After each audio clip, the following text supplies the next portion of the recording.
Hello everyone, my name is Roshan Chaudhary and I'm going to explain our presentation on the topic of pattern of trades.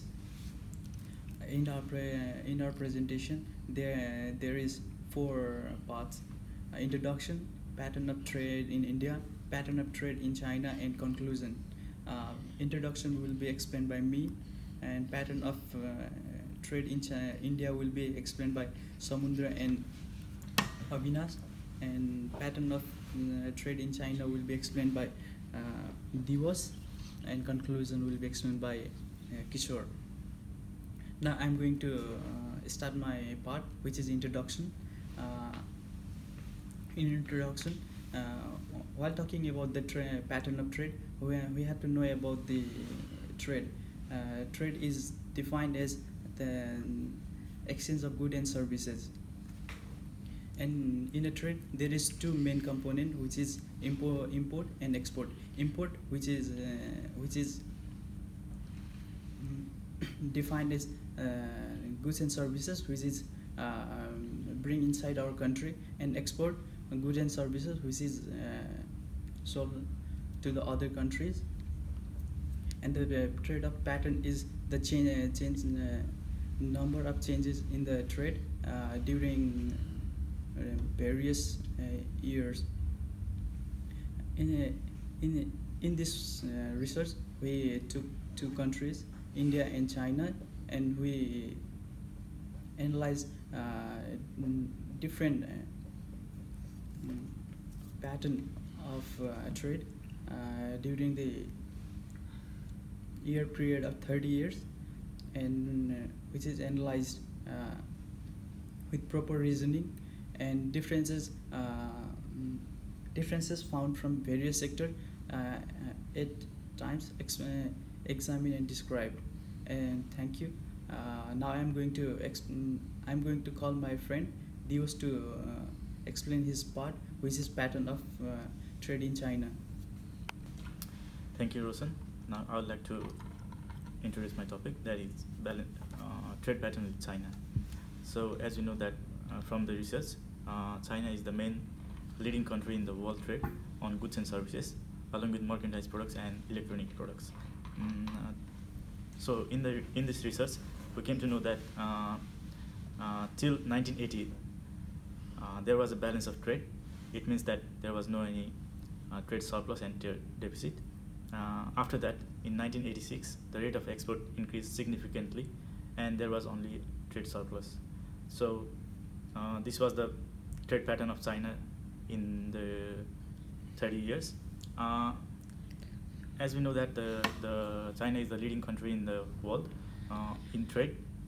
It mostly contributed, like 4% of the total world trade is contributed by the China, and China mainly exports its goods and services to the USA, whereas it mainly imports from the Japan. And 8.5% of the total world export is covered by China, whereas the import is 6.5%. And goods and services along with the technological products are available in almost every corner of the world.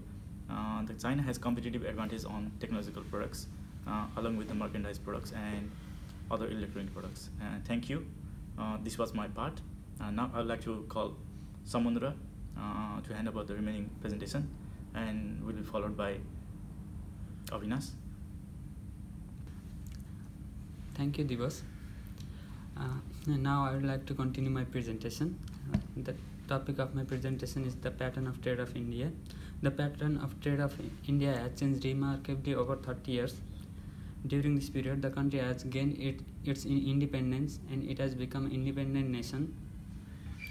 It is one of the founder member of WTO. From 1947 to 1990, India was closed economy, a socialist one, and was not driven by market forces.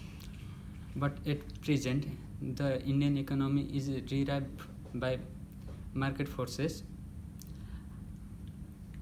Things took a drastic change from 1990 onwards, when the value of export increased by 16-fold, from 18 billion to 300 billion, and imports from 24 billion to 460 billion. And this is my part.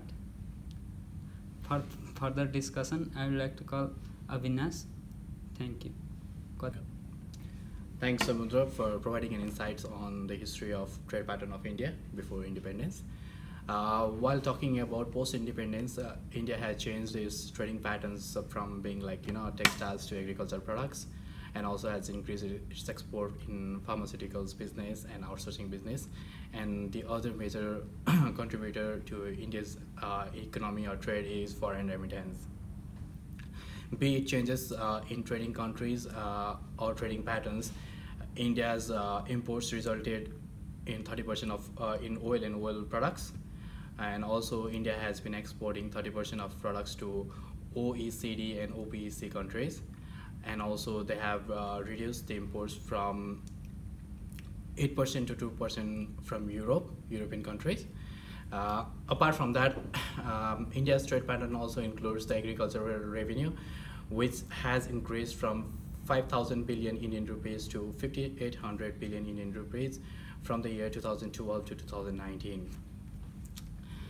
Also, talking about the agricultural land or arable land in India, it's 179.8 million hectares available, which is almost 60.44% of global arable land, which means it has a competitive advantage in agriculture industry, undoubtedly.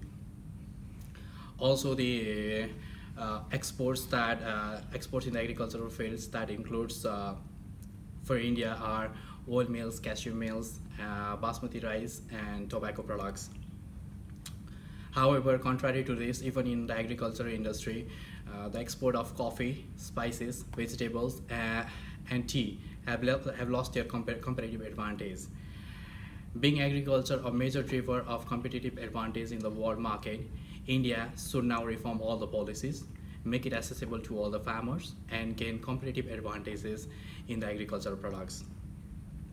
It could be through the means of providing subsidies to agricultural products, providing some new loans and other infrastructures like maybe fertilizers and irrigation facilities to the farmers, and making sure that their agricultural production is still the highest, as it covers like 60% of the total arable land of the world. It should be covering at least like 80% of the total agricultural export all over the world.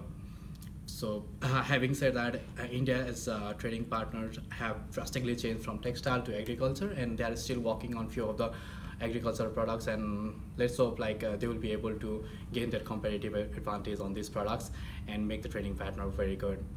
Now, in order to give an insightful conclusion on this study of patterns of trade between India and China, I would like to invite Kishore to give his insightful thoughts. Thank you.